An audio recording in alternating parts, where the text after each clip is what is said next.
may I invite Dr. REEMA BANSAL to please tell us about the demystifying CSCR with the OCTA. Dr. REEMA is a senior consultant at PGI Chandigarh, and she has varying interests in even a lot of interest in uveitis, I would say, and she is a prolific vitreoretina surgeon. So welcome, ma'am. So thank you, Dr. Chekitan, for this honor for me to speak in your instruction course. It's a very nicely brought up topic that you're all interested in listening to. And a very good morning to all of you. So I'll be talking on the role of OCTA and geography in CSCR. It's not moving. Yeah, it's fine. So CNV is can be a really major cause of reduced visual acuity in long-standing chronic CSC, although it's not very common in CSC. And the other problem in diagnosing and detecting it is difficulty is because of the overlap between the presentation and the findings of chronic CNV and CSR. As you can see, you have subretinal fluid, you have intraretinal fluid, you have RP detachments, multiple things which are overlapping features of both. So you really cannot make out on the OCT whether you are dealing with a CNV or not. So if you're having this kind of an fluorescein angiogram in a patient of CSC, you're lucky, because we are able to pick up the CNV in the later frames, but we may not be always as lucky as the previous one. Like in this case, we're seeing some kind of mixed fluorescence in all the phases of the angiogram, and we are not really sure whether we can label this patient as having CNV. So the role of OCTA angiography has come up in delineating CNVs in chronic CSC, and there are a number of publications on that, and they have detected CNV in CSC by OCT angio, where the other imaging modalities have failed to do so, including the FFA and the ICGA. So what we did in our experience, we wanted to characterize the findings on fluorescein angiography, taking the OCT angiography as the gold standard, and to pick up some findings on fluorescein, whether you can tell with confidence whether the patient has CNV or not. But we didn't find any findings on fluorescein angiography that could define any specific dye pattern for diagnosing CNV in CSC eyes. So let's see an example of this case with bilateral chronic CSC. And as I said earlier, we were lucky and we can pick up a CNV in this late frame, and I think all of you will agree that there is a choroidal neovascular membrane in the right eye. And to confirm with the OCT angio, you can see the neovascular complex very nicely seen, and if we increase the segmentation, you can even see clearly. Now let's take another case. You have some kind of stippled hyperfluorescence which is increasing in the late phase, but we don't see any dye leakage. And if you see the OCT, we have subretinal fluid, we have RPE detachments, irregular RPE. So at this, if we have these two imaging modalities in front of us, I am not really confident of telling the patient whether the patient has or does not have CNV.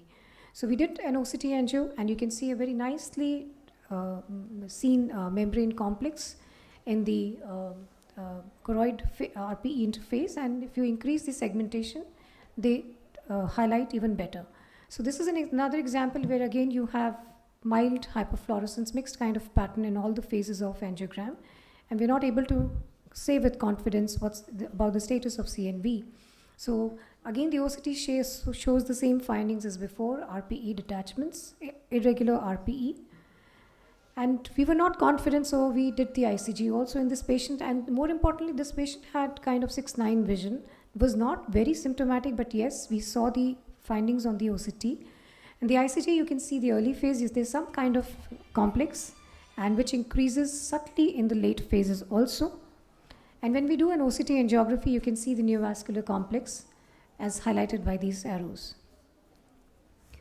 Now, another situation where we are very confident sometimes in seeing the angiograms and telling that yes, this patient could be having a CNV. For example, you have a lot of leakage, intense leakage in the late phase in the left eye, in the late frames here. And OCT also shows very overlapping features. So when we did the OCT angiography, we didn't find any membrane. So when we go back to the FA, we realized that this kind of leakage is just because of the fluid which is collecting in the subretinal space and not because of leaking CNV. So this OCT angiography helped us to rule out the CNV. Another case where I'm not sure how many of you would say that there is a CNV, or if I were to see this image, I would say plus minus 50-50, looking at the OCT also. But the OCT angiography does not show any neovascular complex here.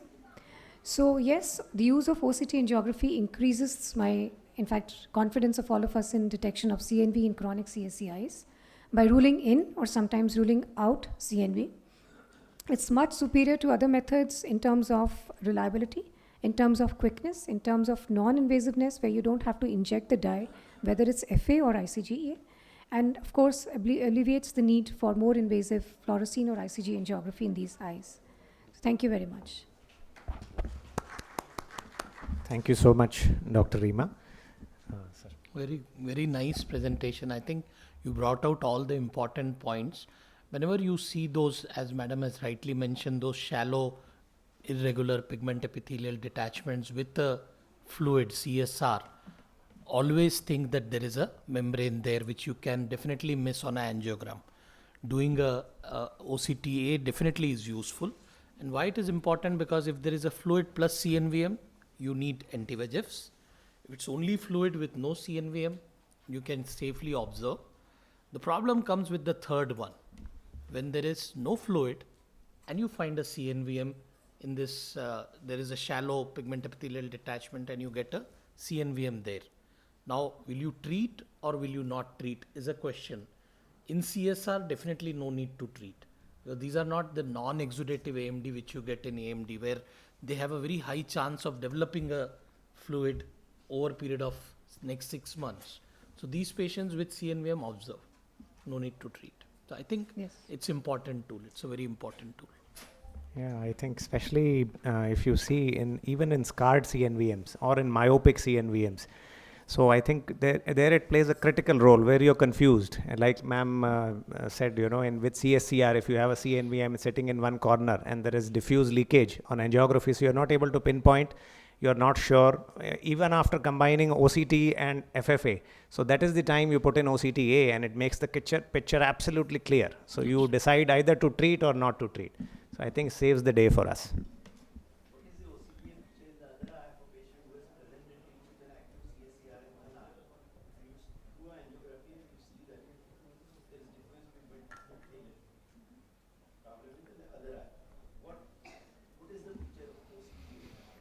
So in fact, we use OCT angiography in all eyes presenting with chronic CSC.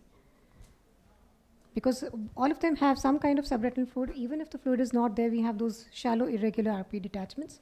So I was just trying to go relate. You have mentioned about two important scenarios where we have ruled out that there was CNVM because of OCTA. And the other is where we have detected CNVM. I'm saying there is none. And there is just diffuse pigment epitheliopathy. Do you find any changes on OCTA? No, not really. So I think any other questions? The other one point just wanted to add, your posterior cystoid degeneration. Nowadays, that's again of interest in CSR. Yeah. Because that's again nowadays becoming an indication for anti-VEGF without having a CNVM. So I think one of the slides did show that there was no CNVM, but they had cystoid changes in the macula. And this is again important to identify because you can treat it with anti-VEGF now. So if we do not have any further questions. Thank you. We expect these findings in, say, acute CSR where you get smoke stack appearance? No. No. These are only for recurrent or Chronic CS.